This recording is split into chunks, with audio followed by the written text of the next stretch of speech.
Thank you, Chair, and I thank the two colleagues for the questions. I think the questions are related, perhaps two sides of the same coin.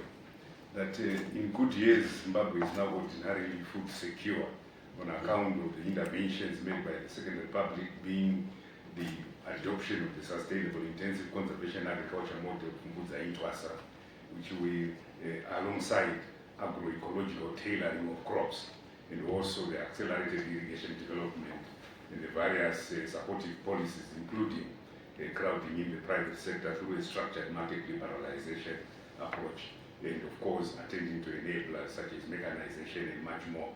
So we will, in a good year, be able to harvest, as we've done now, just over 2.6 million metric tons of maize, over 300,000 metric tons of sorghum, so collectively just above 3 million metric tons of cereals against our consumption of about 2.2 million of food and feed.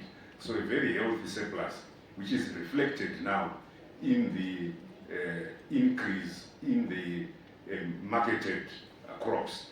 You note that we are over 422,000 metric tons of harvested and marketed crops, which is a 68% increase on last year.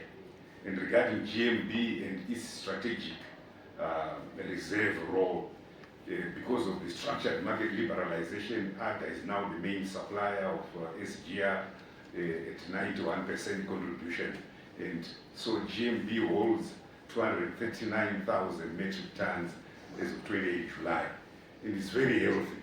So we must be able to mop as much grain as is possible for this enhanced strategic grain reserve